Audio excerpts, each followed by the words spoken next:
This is John Murphy at Murtech.com with your daily news update. Okay, here we are on June the 11th in the year of our Lord 2026, and I've got some good information for you tonight, so let's jump over here to Murtech on Rumble. This is my Rumble channel. This is the video we're watching tonight, episode 1945. It says upcoming, but as you know, you are actually watching it. So let's jump into here. And Viper Senior, good evening. Fellow Patriots, where we go one, we go all. Rumble number 4 today. I'm glad you're able to catch the video tonight, Viper Senior. Okay, let's close this out for the time being and slide down here and click the Show More button to expand out the description box. Okay, we got information from Dan Bongino, Dr. Steve Turley, the Rubin Report, and Wendy Bell Radio. But before we get into that, let's give some shout outs here to Ella Bella 2019 just started following my channel. C Tyler 0610 just started following my channel. MBA 765 just started following my channel. So thank you very much, folks, for following my channel. I greatly appreciate that. I hope you're tuned in and I hope you enjoy the content. All right, Debbie BS reposted my episode 1944. MBA 765 gave me a comment on my daily news wrap-up from last night. Real News DFW, Bassman Dude, Debbie BS, and Cotton Ball 31 gave me a comment on my episode 1944. Debbie BS also commented on my extra 727A, 727B, and 727C. So thank you very much, folks, for reposting my videos and your comments. I enjoy reading your feedback, and I definitely appreciate your support. So let me go ahead and give this a thumbs up. There we go. All righty, good deal. Well, let's see what Dan Bongino has in It's Getting Hot, episode 2533. Let's jump in here and see what that's all about. Discuss coverage options for your specific business needs, paid for by Supersure Insurance back in Iran. Supersure Insurance Agency, LLC, a licensed insurance agency. Thank you, Supersure. All right, fellas, let's go. There we go. So, ladies and gentlemen, it's getting really hot back in Iran again as it goes kinetic again. I told you yesterday, it's 10 p.m. really hard to... Do you know where your children are? You found that? That is good. It was 10 p.m. I thought it was 10 p.m. I was going to say that, and I was like, was it 10 or 8 p.m.? That was a real thing. It used to happen all the time. The answer with me when I was younger was most of the time no, because me and my brothers were maniacs growing up. We would just pop in at all times. So thank you for finding that. Very funny. It is getting hot over the skies in Iran as the goes kinetic again. President Trump and his Secretary of War and our brave military men and women are taking out targets in Iran. As I said yesterday, I've been very clear on this, unambiguous in any way, black or white. I just need to understand what your debating position, if you're against these attacks in Iran, are. And it's fine. You're perfectly entitled to your opinion. I've said over and over, I'm not mad or upset at anyone when our men and women are in harm's way for saying, hey, man, we'd like to understand why. I get it. I'm with you 100%. I've never been a big global interventionist. In this case, however, with the Death to America crowd and what I learned, I'm completely confident President Trump made the right decision. But being schizophrenic about it is not helping. When President Trump engages in prolonged negotiations to try to avoid a kinetic confrontation, people say, I can't believe he's chickening out. And then when President Trump engages in a kinetic action to get them back to the negotiating table and make sure, I can't believe that the U.S. military is engaged in an illegal war. Illegal? Are you insane? Just pick a position. Pick a position. He was President Trump this morning talking about Carg Island. Now, this is really important because Carg Island would be, there's no question about it. If we were to take Carg Island, there will have to be some boots on the ground. That would be a change in the kinetic posture of the Trump administration. There's zero doubt about that. Taking Carg Island would basically cut off the revenue source for the Iranian regime almost completely at this point and isolate them. Now, the question I have, and I'll play for you the cut, just happened on Fox and Friends a little bit ago. The question I have for you is, knowing President Trump and the way he negotiates, where he takes a maximalist position. He takes a position of 120 when he's really looking, and then he comes down and it gets a 90. He's still better than 80. I don't know if this is a threat or if he's doing it to get them back to the table.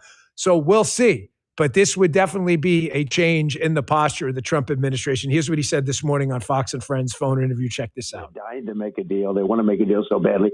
And they're really in submission. They just don't know it yet. Look, my preference has always been take Cargill, and that's been, Brian knows that. I spoke to him a long time ago. Lawrence knows it. I don't know that America has the stomach for it, to be honest with you. You're going to make a fortune. But I don't know that America has the stomach. I think they'd like to see us come home. But we do with Venezuela. Venezuela's worked out great for everybody. We've taken millions and millions of barrels of oil out of Venezuela. We brought them to Houston and various other places, Louisiana.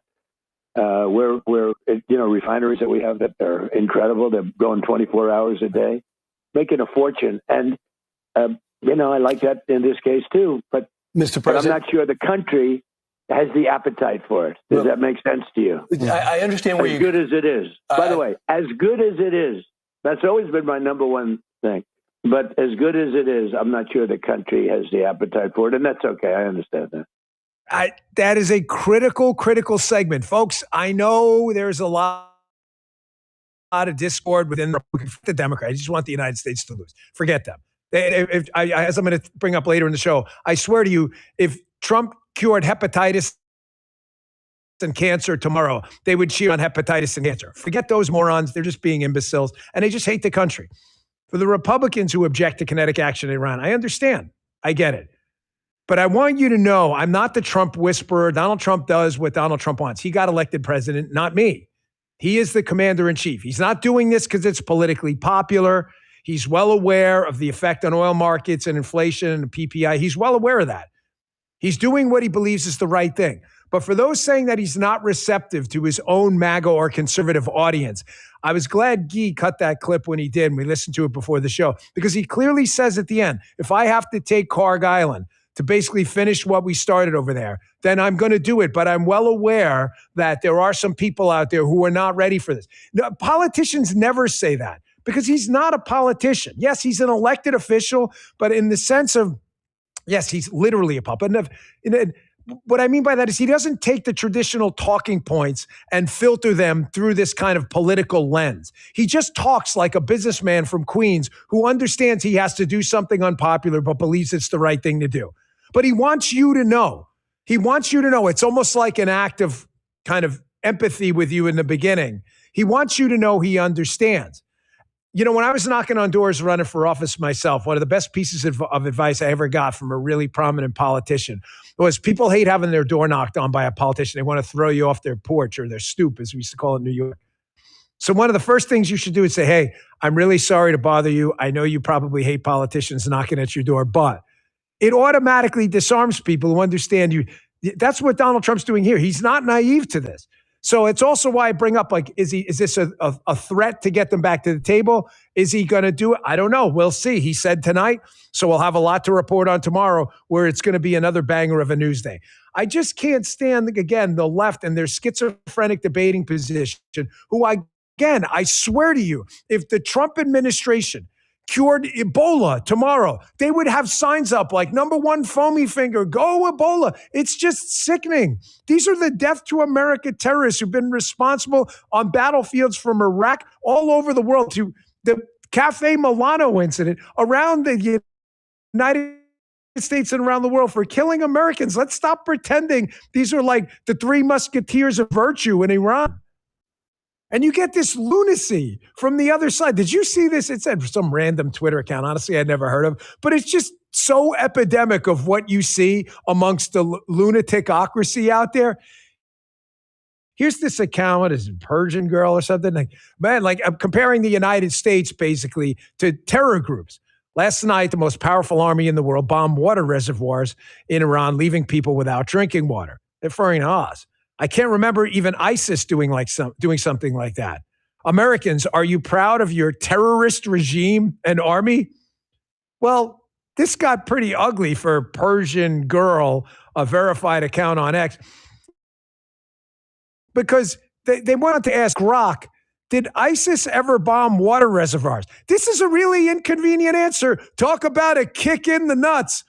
Yes, ISIS repeatedly weaponized water infrastructure in Iraq and Syria. They seized major dams and reservoirs, even lists them, flooded villages, cut off drinking water to civilian areas, and sabotaged booby-trap plants and turbines on retreat. Water was a core part of their military tactics. Folks, these people are crazy, okay?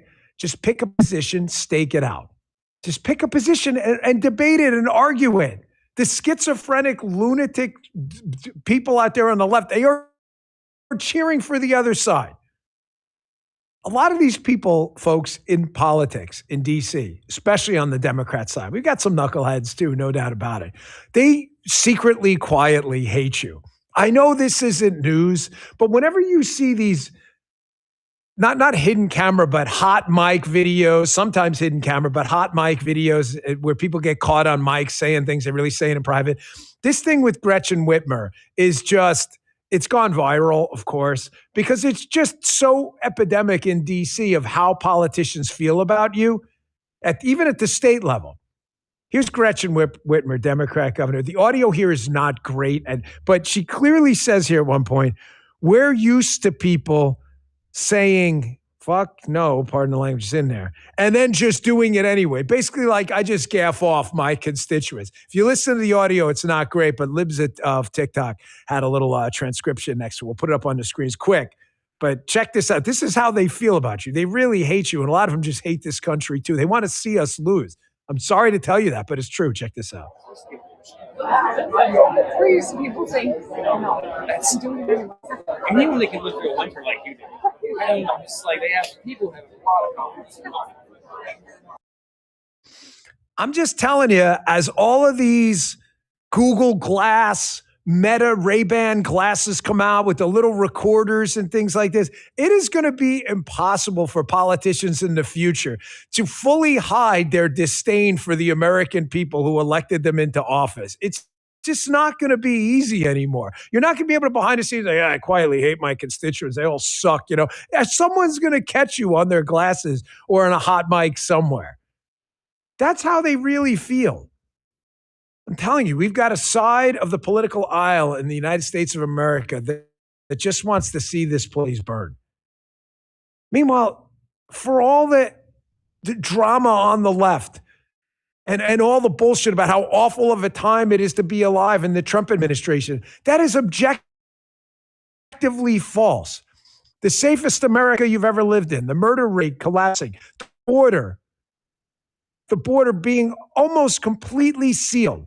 We've had GDP growth. Great. Yeah, there have been some hiccups. The inflation number's not great. President Trump's aware of that. He knows it's not politically popular to do these things. You know, defanging the Iranian mullahocracy, the actions in Venezuela. There's so much good stuff going on, the deregulatory efforts, that it's stunned that this doom and gloom class, it's just goonery at this point. And by the way, for all the people, again, writing President Trump's obituary for the umpteenth thousandth time, his record on endorsements is still pretty peerless. I saw a bunch of President Trump's opponents celebrating the fact that in one of the races in Iowa, finally one of the candidates he supported lost in a nail biter. And they're like taking a victory lap as if this guy's record of endorsements isn't peerless in America. Forget modern American history, in American history in general. President Trump boosted his endorsement record after last night's primaries across the country. It's a Fox News tweet. Look at this tally. You can talk all the smack you want. Oh, he lost a race in Iowa. Yeah, one out of this. 13 endorsed in the Senate race, 13 wins. U.S. House, 127 for 127. Governor's race, endorsed 10, 9, 1. That's the only. You can talk all the smack you want. There he is. Lucky Trump makes another appearance, sound effects and all. Talk all the smack you want because things are happening.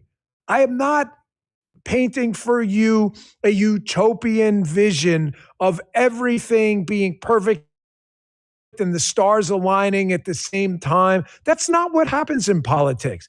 President Trump is dealing with a divided government. No, he's not. We have the House and the Senate. The Senate is divided because of the 60-vote threshold. It's just a fact. They can't do anything without the Democrats in the U.S. Senate. So nothing's ever going to be perfect. This is not a monarchy, and nor would I want it to be, where the president can just go forth to love and serve. President Trump demands it so. But on net, the net present value of living in the United States right now is unbelievably positive, like incredibly positive. We have surpassed any hurdle rate of expectations for the first 1.5 years of the Trump administration. Even this goes to show you what I was. This man cured freaking hantavirus. The Democrats would be cheering for. They'd be running commercials with you ever see that? If you guys are missing the video, these guys just randomly throw things. Go Ebola, that'd be them. Do you remember that disgusting commercial for the toe fungus thing? Oh, the toe thing. It's just so nasty. Do you remember the Digger guy? And Digger would jump. I'm a little critter. I jump under your nail. Look what I do. I want to throw up every time I see that commercial. You know what I'm talking about? And the toe fungus. I don't want to hear about your toe fungus. I don't really care. I don't care. If he cured toe fungus, the Democrats would be running campaign ads with Digger, the toe fungus guy. They'd be like, Digger, can I get an endorsement? endorsed by Digger with their Go Ebola #1 foamy finger. I only bring that up because I have lived and worked in D.C. for a long time, okay? 5 years plus with the Secret Service. Well, I think it was like 7 years or so. The last year of the Trump administration. I know D.C. pretty well. I used to drive around her all the time when I had Muttley's in the chat. You like that? I only gauge. I can always see the Muttley's out of the corner of my eye because it's such a big emoji and it's hard to miss. Muttley's in the chat. President Trump, for a small fraction of tax dollars, has decided that our nation's capital should represent what the United States is all about. We should clean up the Capitol. The Capitol should look. This should not be some big partisan disaster. It's a Democrat city. This is my point. It is not a Republican city, okay? It is not Stewart, Florida. It's D.C. I think 90+% of the residents are Democrats. President Trump's like, hey, I'm going to clean up your city. Well, it's not going to cost a ton of money, but the place should not be a total shithole. I'm sorry. The reflecting pool was like an algae pool. People just bitch him up. I can't believe the president's cleaning up a Democrat city to make it look reflective of this great nation on its 250th anniversary. Here is a guy, Jason Bartlett, walks around D.C., and showing you what it looks like now. It's just a short snippet of the video. And you still got people complaining. The #1 foamy fingers like, I want a dirty, shitty, crime-ridden city. You're like, are you guys crazy? The answer is yes, you are. Here, check this out. On my way between all the museums, you just bump into the most beautiful places. It is so freaking gorgeous out there. Let me turn around and go there and just show you this. But nothing's painted on. There's no human feces laying around. People are constructing stuff, fixing stuff, maintaining stuff. That's awesome. Oh my goodness. How beautiful is that? Archives of the United States of America. You can't make this up. Look how gorgeous this is. Am I excited? Yes, I feel like a little kid. Look at this. Jumping on you. Water's clean. Oh man, that's so awesome. Look at this. Wow. Man, God bless America. All right, let me go ahead and pause that there. And, Dan's right. It's amazing. It could cure cancer, and then the Democrats and deep state would be bitching. Well, look at all the people he's putting out of work, the people that treat cancer. That's the Democrats for you. All right, let me click on the Rumble link here and show you that this video comes from the Dan Bongino show. It's the video I shared with you. I've given him a thumbs up. I hope you do the same thing for me. And it's just, I'm just so tired of it, and I don't understand how people can listen to them and actually believe what the hell they're saying, because everything that they have said about Donald Trump seems to get turned around on them. I don't know. I don't know, folks, why they keep doing it, but they do keep doing it. And his popularity, I think, is pretty stable.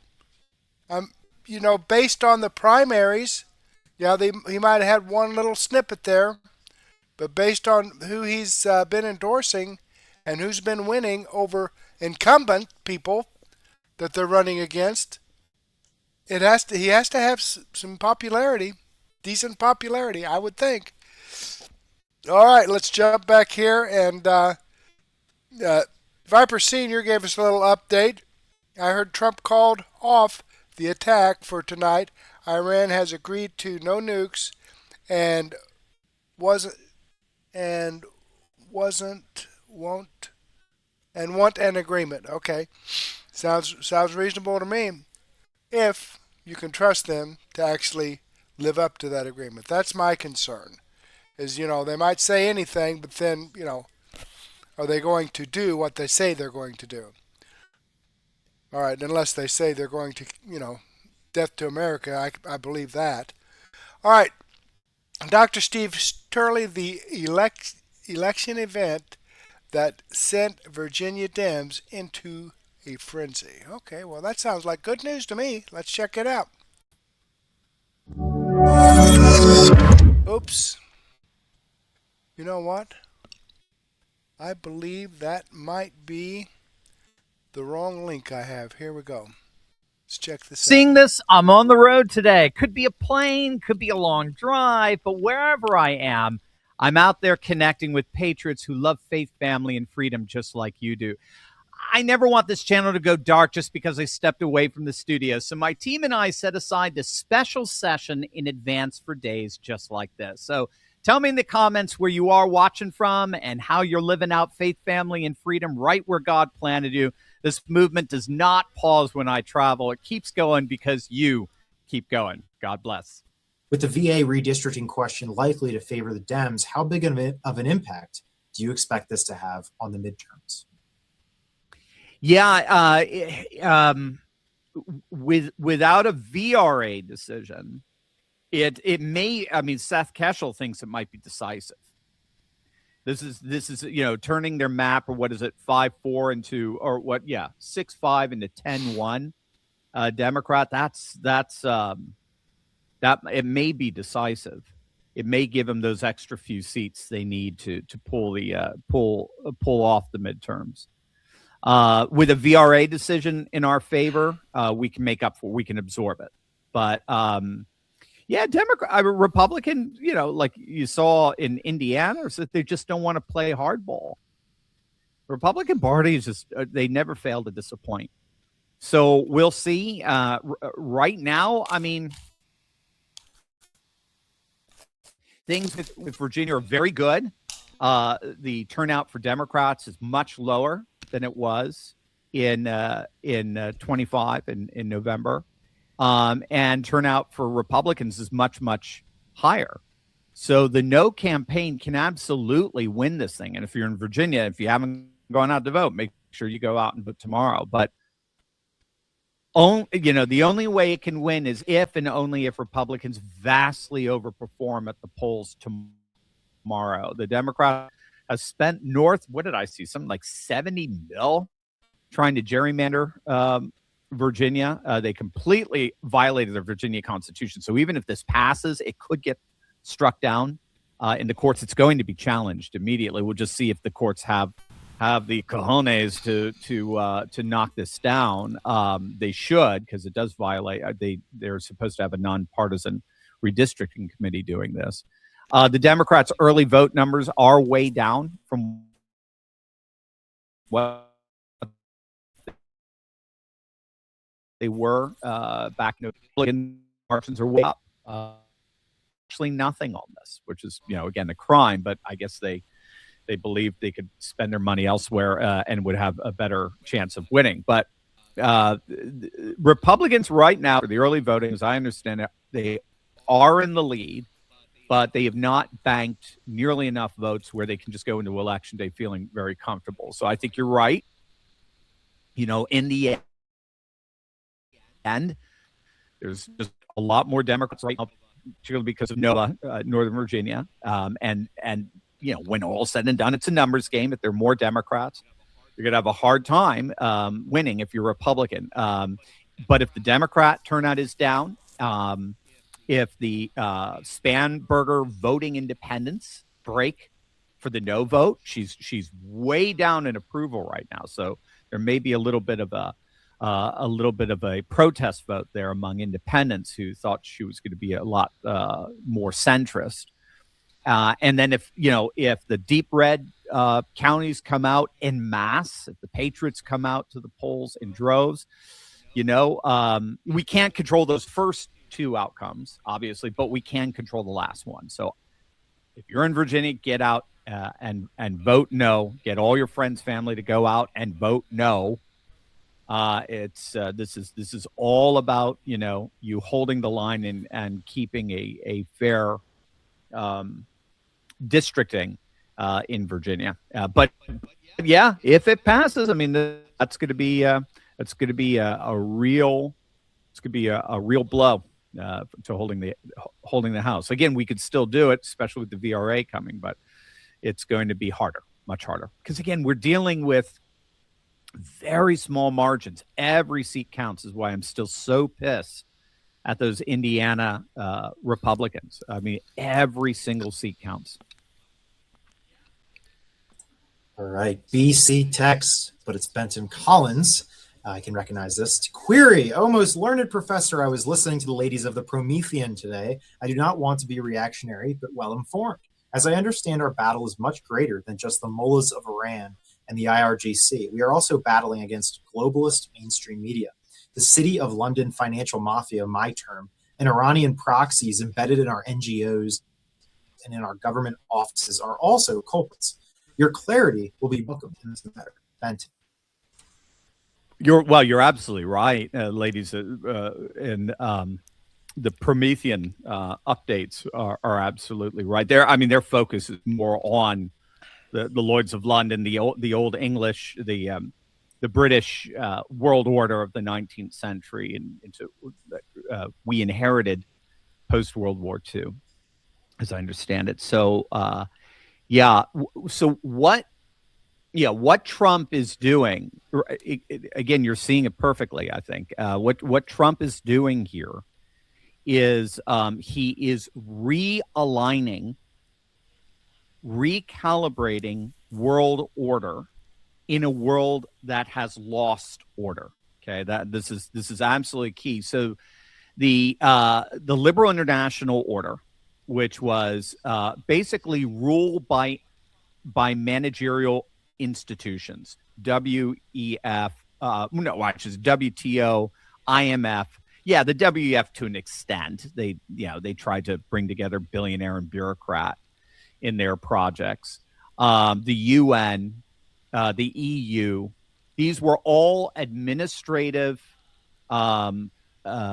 protocols, as it were, that defined the obligations that all member nations had throughout the world. And they were rooted in Western liberal conceptions that government is there to secure the rights of individuals, and that custom, culture, tradition, nationalism, religion, and so forth are all impediments to individual sovereignty and autonomy. And these secular institutions, these government institutions, have been ordained, in effect, to secure that sovereignty. So, they're very much against borders. They both nationally as well as economically. They love globalist economics, and they love wokeness and all of that sort of stuff. So that's the liberal international order. That's dead. That's gone. Scholars differ on when it officially died, but the WTO and the IMF and what we've certainly after the invasion of Russia into Ukraine, we found that you can have the entire liberal international apparatus against you, and you can flourish. You can do just fine because they just decouple themselves from these Western institutions and align themselves with China and with India and with Iran. Iran was a very important part of that.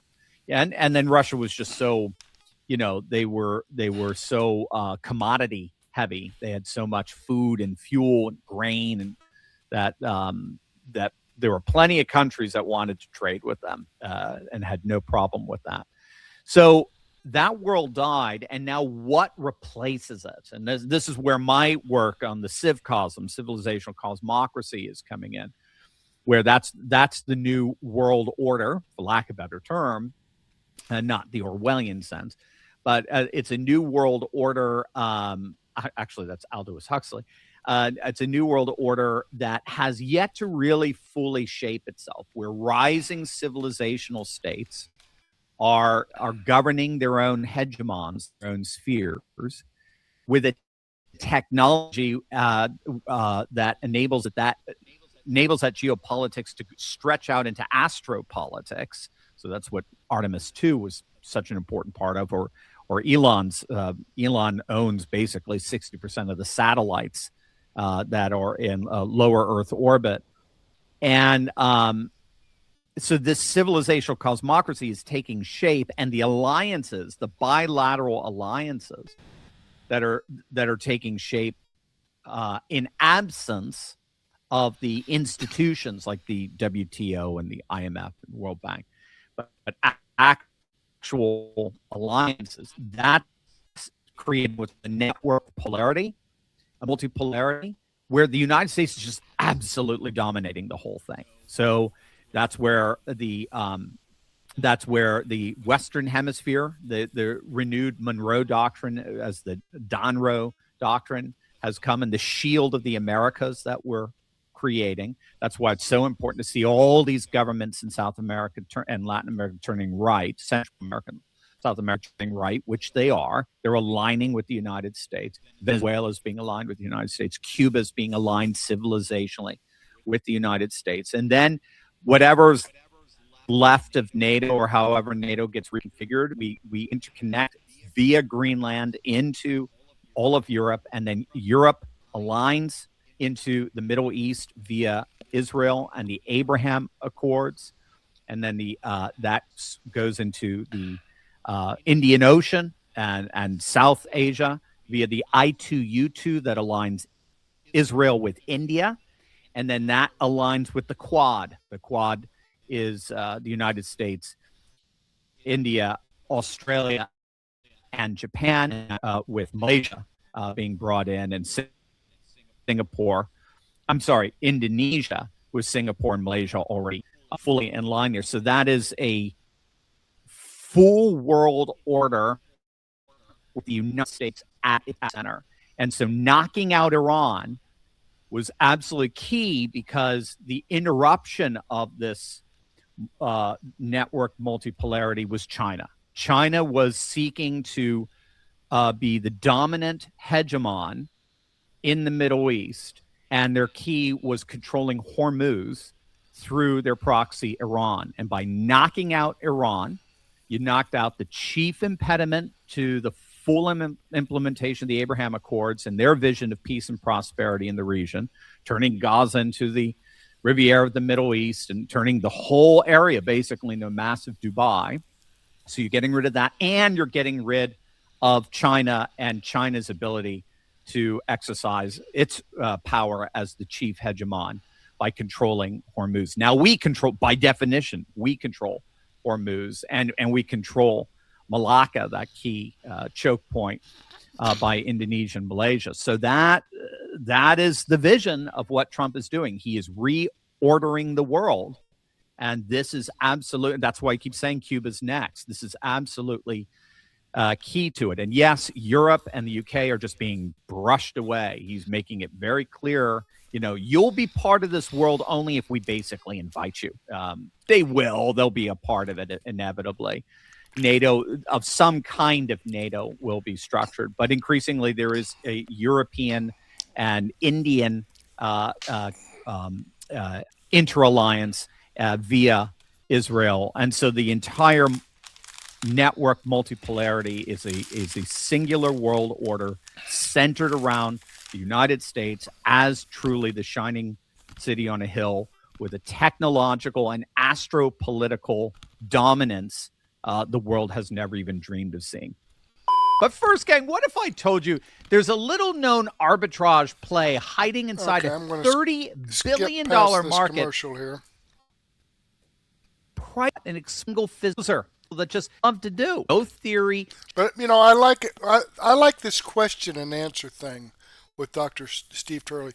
He is very well informed and educated on these matters. I mean, he used to be a college professor, one of the conservative college professors that you don't find anymore, and he's probably so happy that he started doing this so he could get away from that liberal hellhole that he was in. Link below or type bkprofit.com/Turley in your browser or scan the QR code on your screen to reserve your free spot right now. You do not militants this one. Okay.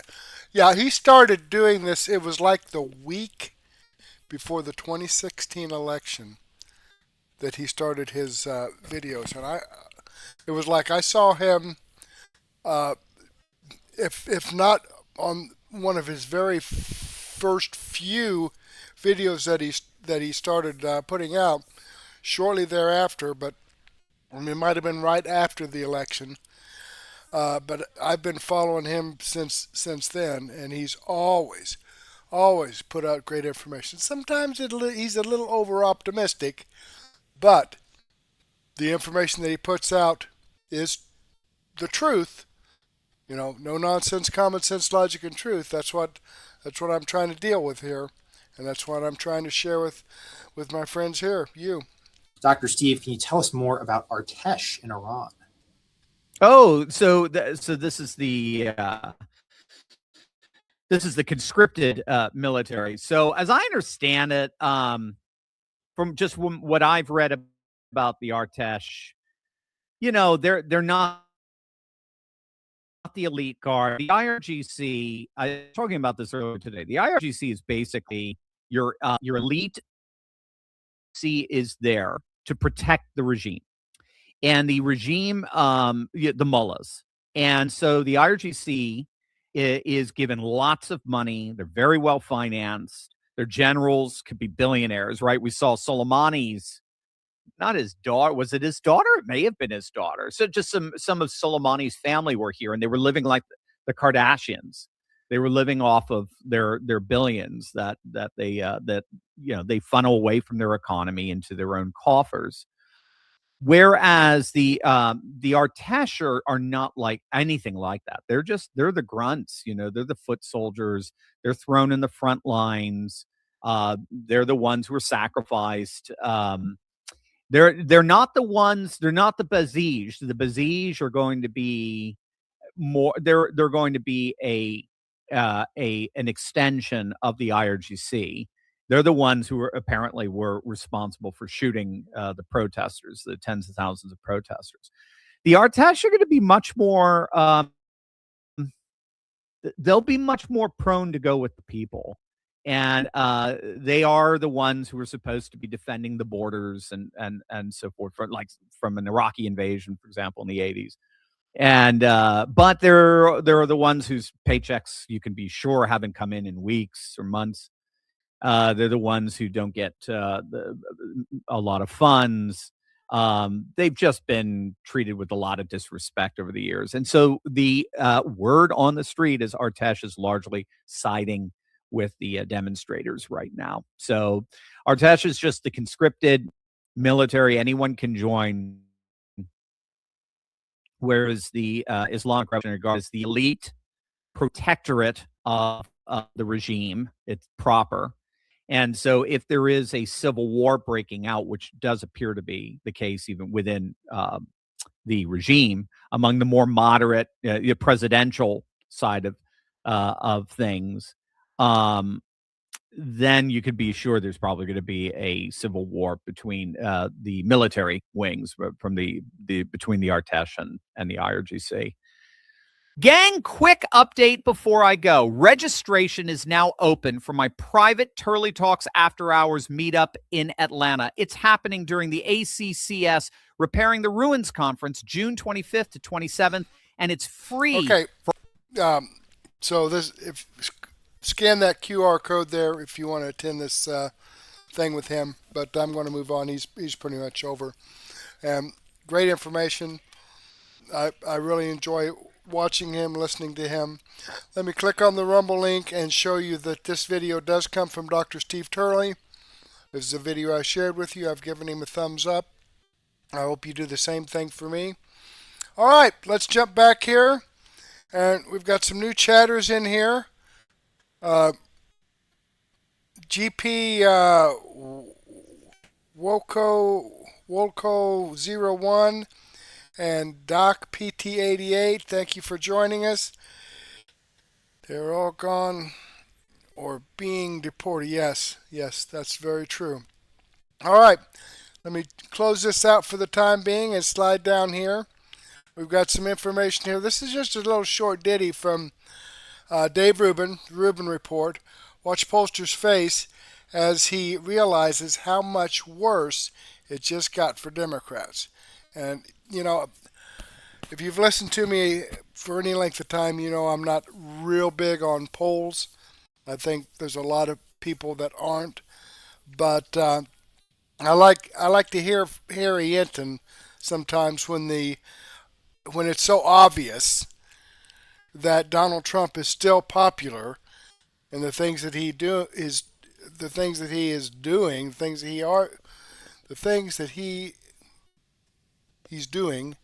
is actually being supported by the people that voted for him. But let's see what the Rubin Report has to say on this.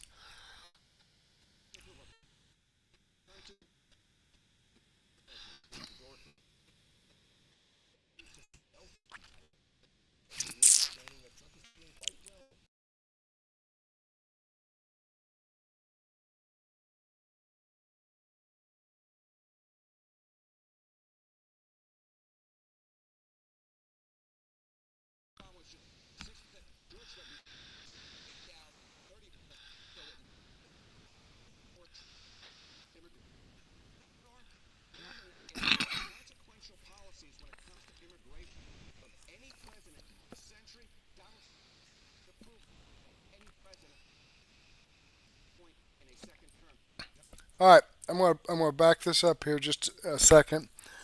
And all right, it does say second term, but I wonder why we don't see any polls on Biden. You know what happened during Biden's presidency? What the popularity was there on immigration for him. And when he gets through talking, it's just going to show you a glimpse over here. But watch this girl, the reporter that's on the set here. She looks like she is so pissed off that Donald Trump's approval rating is higher than Bush and Obama. Watch her face.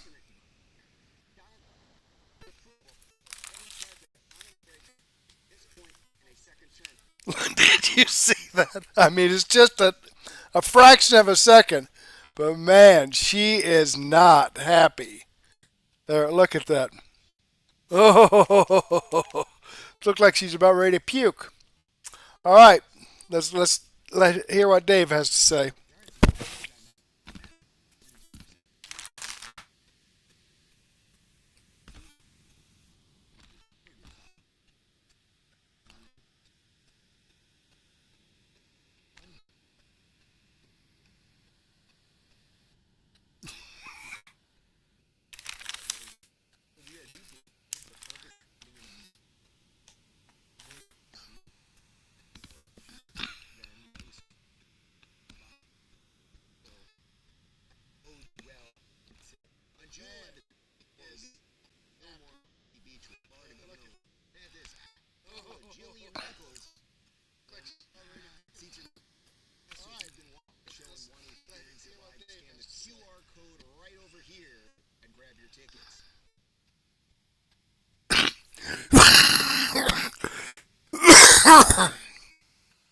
All right.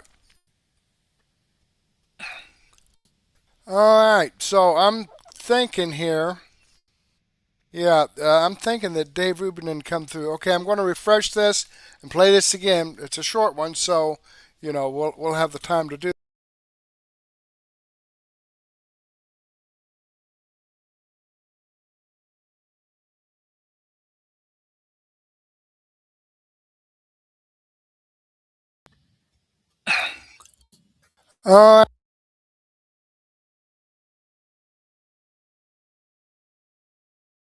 All right, so I'm thinking here. Yeah, I'm thinking that Dave Rubin didn't come through. Okay, I'm going to refresh this and play this again. It's a short one, so we'll have the time to do.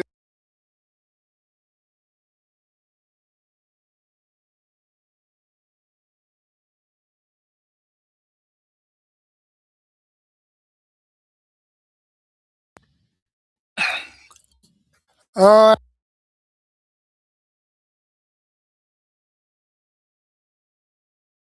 right, so I'm thinking here.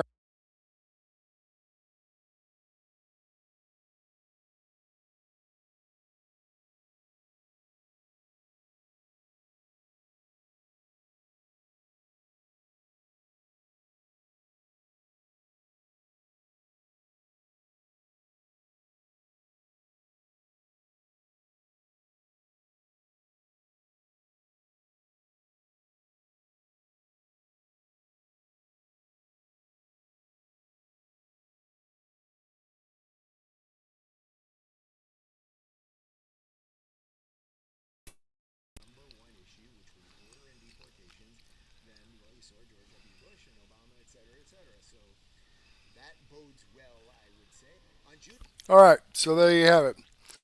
I said it was a short one. I think the audio came through on this one, and I'm not sure what the deal is with Rumble Studio on this, but I do the same thing with every video that I share with you. I click the play button, and I can hear every one of them in my headset, but for some reason the audio doesn't get transmitted out. I don't know. I don't know. I've talked to him about it, and it's like, really? Okay, whatever. All right, let me click on the Rumble link and show you that this video does come from the Rubin report. This is the video I've shared with you. I've given him a thumbs up. I hope you do the same thing for me. All right, let's jump back here and slide down, and I will definitely pay attention because Wendy Bell is normally the one that we have an issue with the audio not coming through, but I'll definitely be on top of this. So let's see what Wendy has to say here. I'm going to need to move this up. I didn't have a chance to get this keyed up. House, 60 fingers, and we're going to rack none. We just got back today from Santa Claus, Indiana. So I was a little bit rushed getting this together. I think one remarkable reflectful run and back up just a hair. To the republic for which it stands, one nation, under God, indivisible, with liberty and justice for all. Amen. Good night, bud. If there is a story that I think, or a theme of this individual president, and this second Trump administration, much more so than the first, I think it would be the unraveling of so much ineffective, eyesore suck that we got in prior administrations, the unraveling of that, and the rebuilding of so many wonderful places here in America. Donald Trump doesn't want to just rebuild around the White House and the National Mall for the 250th birthday of this beautiful country. He wants to breathe new life, rebuild from broken systems, everything in this country. And he does it like a contractor. He does it like the foreman on a job.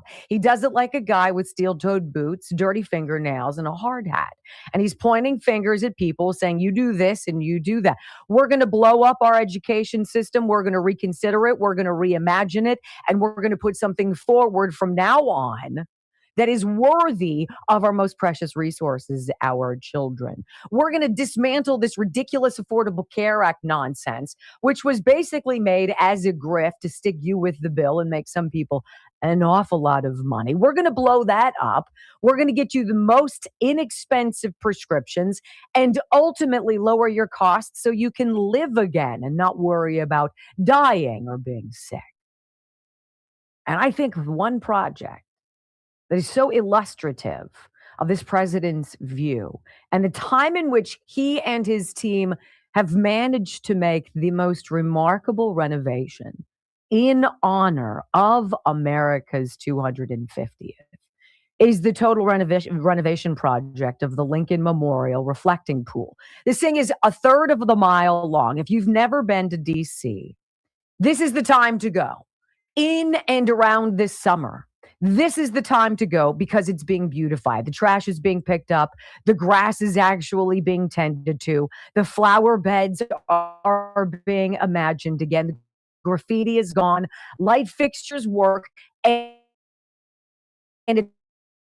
it's time for the world to see America on stage. I want to play for you a time-lapse video if you're watching the live video stream at wendybellradio.com. So glad that you are. Welcome.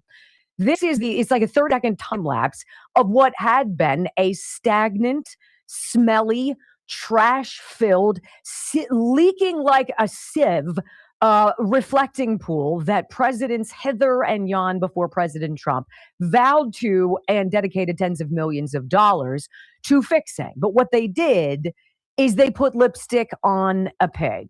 They flushed out some stuff and they refilled it. This president said, you know what, we're not going to do that anymore. He got some estimates. He said, they said it's going to be about $400 million. It's going to take at least 4 years. President Trump was like, you're joking, right? And in about 4 weeks and for about $14 million, the reflecting pool that stands in perfect shape, in perfect alignment with the Lincoln Memorial towards the Potomac River is now completely reimagined, repainted, dredged, sandblasted. They took out 11 dumpsters worth of garbage. Can you imagine going to the nation's capital and chucking garbage in the reflecting pool at the Lincoln Memorial? I could never, but a lot of people have. The thing was leaking 500,000 gallons of water a week, ladies and gentlemen. 16 million gallons, 20 million gallons a year. And the president said, we're going to come in under budget and ahead of schedule. And he hired a guy who he's built all sorts of pools with as a contractor. And the builder looked at it and he's like, third of a mile long. Yeah, I think we could do that. Now, nobody on the left came out and said, oh my goodness, what a magnificent job. It is glorious. The bottom surface is no longer that scuzzy gray that allowed everybody to see the algae that grew in there every year. It doesn't smell like it's some rotting flesh anymore and all of the filth has been pulled out. People were pissed that the contract wasn't shopped around enough. Oh, I'm sorry, a president coming in $390 million under budget and 3 years and 12 or 11 months ahead of schedule, they're all twisted about. Ladies and gentlemen, if you can't get behind something that celebrates the history of this most amazing place, if your partisan blinders are so focused on hating and resisting and stopping Trump that you will believe anything and everything. You will go to bat to do anything you can to scar him, to demean him, to diminish him, or to kill him. I'm sorry, but you must be added to the bucket of people who will not be saved. Sprucing up America, picking up the garbage, taking out the lawnmower, pulling the weeds, tidying up the flower beds, power washing the windows, blasting all, tending to the light environment, and loving where you live and making it beautiful again. to the Democrats is one step too far. I don't know what it's going to take, ladies and gentlemen. But we have been, for far too many years now, most exacerbated by Sleepy Joe's hyperbaric chamber, quote unquote, presidency that wasn't. Our standards sure slipped up, didn't they? We gave a lot of people a lot of leeway to do stuff that is unacceptable. We let a lot of people out of jail who did a lot of things that hurt a lot of people. Under the guise, well, it's fair. We don't want to be too hard on people.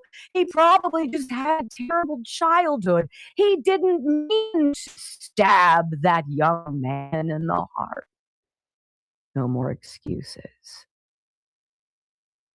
This is a country that is built on expectation. Our expectation is that everybody has a job to do. You have a lane that you need to be in. Whatever your lane is, if it's picking up the garbage, by golly, this country can't survive without you. If it's research, finding cures to diseases, my Lord, are we so excited that you're part of the team. Wherever you fall in the continuum, we have expectations of you. And we're tired of making excuses when you cannot deliver. And if you do things that hurt us, that break the rules, that break the law, that put us in danger, that go against the norms that we, as civilized society living in common sense, we live in these parameters, you are no longer welcome. That's the story. No more excuses, no more watering down the expectations, no more limiting and lowering the bar. It's time, ladies and gentlemen, on the cusp of America's 250th celebration, to all look in the mirror at our own lives, our own yards, our own families, and our own contributions, and ask ourselves, are we doing all that we can do? Because if we're not, we must ask ourselves, why? Why? When we come back on the Wendy Bell radio program, bombs away, 49 Tomahawk missiles all over Iran, critical infrastructure, and President Trump draws that red line. Get your butt at the table or we're going to take out Karg Island. And we're doing it tonight. Capiche? Next on the Wendy Bell Radio Network. All right. Okay, we're probably going to run over, but I want to play some more of her because I think we all love to hear what she has to say. Is that allowed? So, hang with me here, folks. Ho,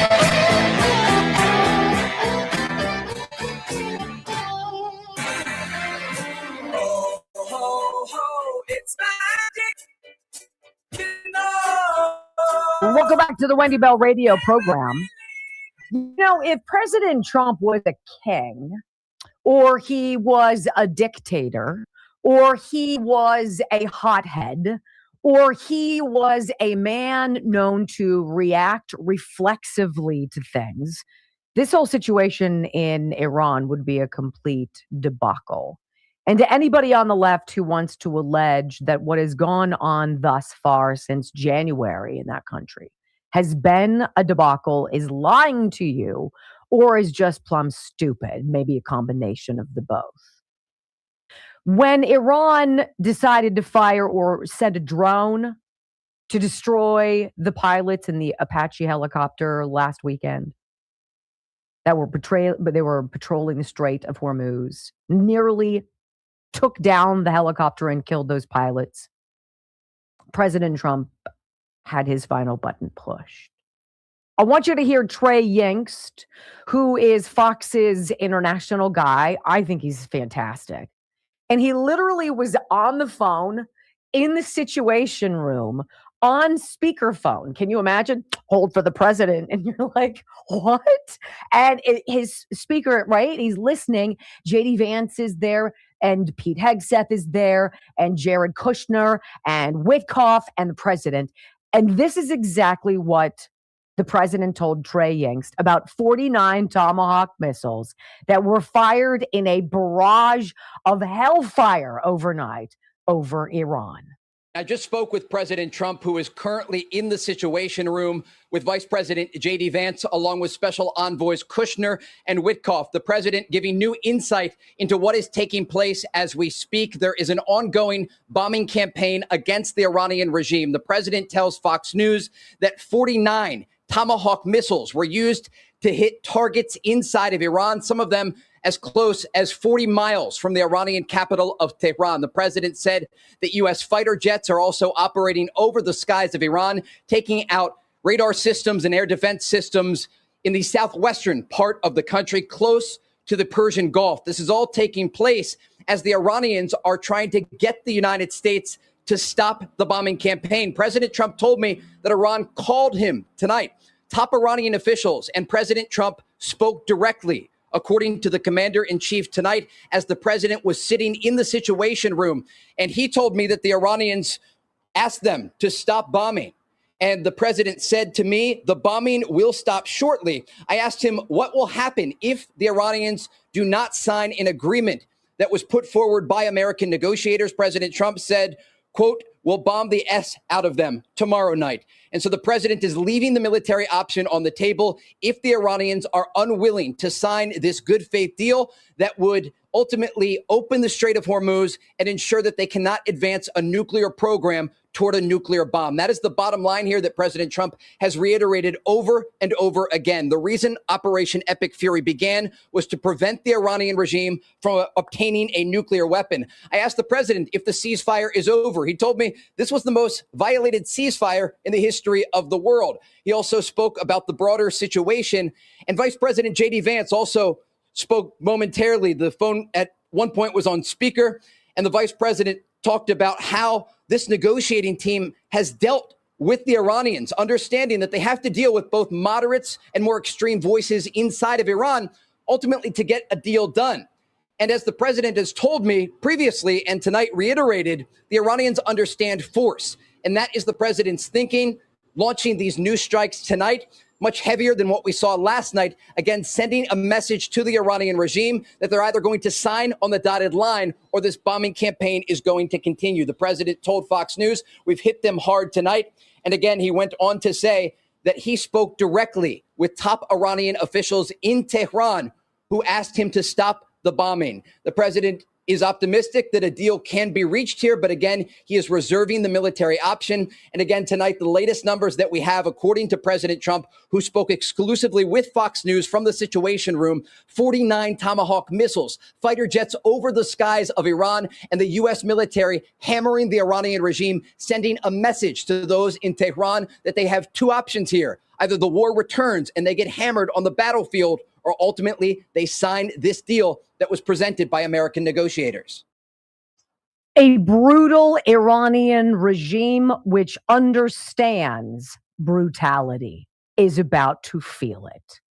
And that is where we are. Now, it's very interesting how people who only naysay, who only criticize, who say the president's words, he pushes baseless claims. There's no evidence that Iran was going to build a nuclear weapon or was imminently close to having one that it could wield on anyone on planet Earth. Imagine the delicate nature of this negotiation.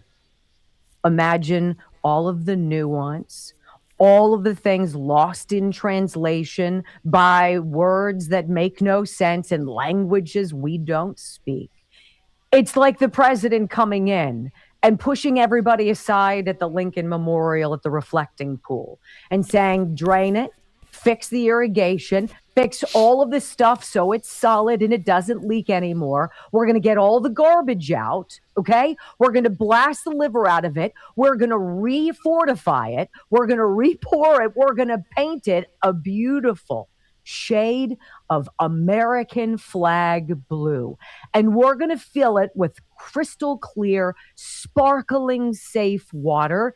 And it's going to be ready in time for America's 250th birthday. And lo and behold, $300+ million under budget and several years ahead of schedule. This is what you get when you expect, when you create a president because you're so freaking tired of being let down. And when that man stands up and says to you, I will be that guy in the trenches, taking the bullets for you, and I will not let you down. Isn't it wonderful to believe in something that actually doesn't disappoint? When we come back on the Wendy Bell radio program, feeling the squeeze. Susan Collins has had an about face. I wonder why. Next on the Wendy Bell Radio Network. She's a very interesting bird, isn't she? But all of the Let me articles. go ahead and pause this here and show you that this video does come from Wendy Bell Radio. This is the video I shared with you. I've given her a thumbs up. I hope you do the same thing for me. And yes, great information. And, you know, as I said earlier, it doesn't matter what Donald Trump does. It's like they just have to bitch and moan and groan and complain about everything. You know, they were bitching about him redoing this memorial. And it's my understanding that he spent about half of what Obama spent on it. And what Obama spent on it was worthless because it still wasn't corrected. Okay? So, you know, I don't know. They even took him to court to get him to stop doing it. Okay? So what the frick? All right, let's jump back over here. I've just copied the live chats into a comment, so it will be a permanent part of this video. All right, and let me remind you folks that these videos that I've shared with you here are videos that come directly from the producers. I've got the link to the producers channel, or the link to the videos themselves, and as well as the link to the producers channel right here in the description box if you want to check out more information. Now, these videos that I've shared with you are videos that I've posted here on Mertech.com, and the link is in the description box below. I have over 40 no-nonsense, common sense, logic, and truth videos here, your one-stop shop for information that you're not going to get on the mainstream media. Now, I'd like to share all of this information with you, but unfortunately I don't have the time to do that. But that's why I've put together my Mertech Daily News Wrap-Up playlist. It says I have 20 videos in here and probably about 10 or 11 hours worth of great information. Here's the Wendy Bell radio video that we just shared a little bit ago. We're going to take off where we left off here. Same thing with Dan Bongino. We have some X-22 report information. We the People News. Dr. Greg Hunter and Dr. Jerome Corsi talking about fraud. Trump not going to allow Dems to steal the midterms. I certainly hope not. I've said for the past 2 years, or a year and a half, you know, as long as Donald Trump can clean up the elections, well, I would be surprised if the Democrats get the majority of anything. Of course, you know, there's going to be places like New York and Chicago and California that'll vote Democrat if a D was behind a dead dog's name. They'd still vote for the dead dog. Unbelievable. All right, but we've got a ton of information in here. But go ahead and take a break. Grab a cup of coffee and a donut, or a sandwich and a soft drink, or maybe even some a beer or a glass of wine and some cheese. And meet me back here in about 15 or 20 minutes, and we'll get this going for you. Give me time to get this set up in Rumble Studio. But with that being said, I do want to thank you for spending your time here with me tonight. Hopefully, I'll get to see you again later, and may God bless.